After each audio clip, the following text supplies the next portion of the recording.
হাত পুড়ে গেল। এবার আপনি বলবেন, কৃষ্ণ এটাই তো হবে, জ্বলন্ত কয়লা ধরতে গেলে হাত তো পুড়ে যাবেই। চলুন এই বিষয়ে আপনি এটা বললেন, ক্রোধের বিষয়েও কি আপনি এরকমই ভাবেন? অবশ্যই ভাবা উচিত, কারণ ক্রোধ হলো ঠিক এইরকমই। আমরা ভাবি এই জ্বলন্ত কয়লা হাতে তুলে কারোর দিকে যদি আমরা ছুড়ি তার ক্ষতি হবে, কিন্তু সর্বপ্রথম আমাদেরই হাত পুড়ে যাবে। এই ক্রোধ সর্বপ্রথম আপনারই বিনাশ করবে, আপনার আনন্দ কেড়ে নেবে, আপনার শরীর খারাপ করে দেবে, আপনার অস্তিত্বকে পুড়িয়ে ফেলবে। তাই এই ক্রোধের থেকে সাবধানে থাকুন আর ভালোবেসে বলুন, রাধা রাধা। এই সংসারে কিছু মানুষের তীব্র বাসনা থাকে, সে নিজেকে বিনাশ করতে চায়। কিছু মানুষ মদ্যপান করে নেশায় বুঁদ হয়ে থাকেন, কিছু মানুষ বিলাসিতা করেন, আর কেউ সবার সাথে শত্রুতা করে বসেন।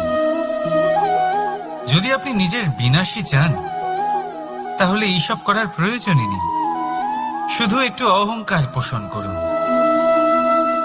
হ্যাঁ, আপনি ঠিক শুনেছেন, এই অহংকার আপনাকে বিনাশ করে দেয়। এ হয়তো কাঁটার মতন বেঁধে না, কিন্তু এর ধার আপনাকে রক্তাক্ত করে দেয়। আস্তে আস্তে আপনার প্রিয়জন, আপনার বন্ধু, আপনার আত্মীয়, যাদের আপনি ভালোবাসেন, তাদের সকলকে আপনার থেকে দূরে করে আপনাকে একা করে দেয় এই অহংকার। যদি আপনি এই জীবনে বাঁচতে চান তাহলে বিনম্র হতে শিখুন, আর যদি আপনি নিজের বিনাশ চান তাহলে অহংকার পোষণ করতে শিখুন। সিদ্ধান্ত হলো আপনার, এই জীবন হলো আপনার।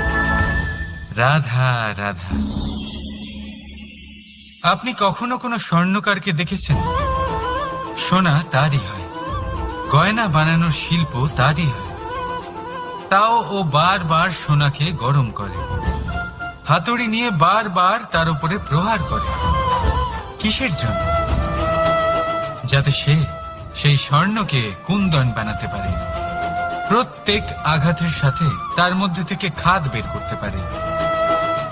একজন বিবেকশীল ব্যক্তিরও এটা করা উচিত, যাতে এই সংসার আপনাকে আঘাত করার আগে আপনি নিজের মধ্যে থাকা দোষগুলো বহিষ্কার করে দিন। হয়তো একটু কষ্ট হতে পারে, কিন্তু এ অবশ্যই করবেন। যদি আপনি কুন্দন হতে চান তাহলে নিজেকে নিজের স্বর্ণকার অবশ্যই হতে হবে। রাধা রাধা। দেখুন এই ঘাসকে, কত কোমল, কত মধুর। যদি এই ঘাসের ওপর হাঁটেন তাহলে পায়ে ব্যথা কখনোই হবে না, এর উপরে শুয়ে পড়লে মিষ্টি ঘুম চলে আসবে। কিন্তু এই ঘাসকেই যদি আপনি ঠিক করে না ধরেন তাহলে এতে আপনার আঙুলও কেটে যেতে পারে।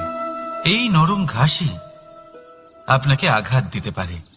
ঠিক এইভাবেই প্রত্যেক ব্যক্তি যিনি ধর্মের পথে চলছেন তিনি আঘাত পেতে পারেন, যদি ওনার ধর্মের সম্পূর্ণ সত্য, তার আসল স্বরূপের বিষয়ে জ্ঞান না থাকে। তাই জীবনে যে কোনো বস্তু, ব্যক্তি বা সুযোগ আসে তাহলে তার শক্তির বিষয়ে, তার দুর্বলতার বিষয়ে প্রথমে তথ্য সংগ্রহ করবেন, তারপরেই সিদ্ধান্ত নেবেন।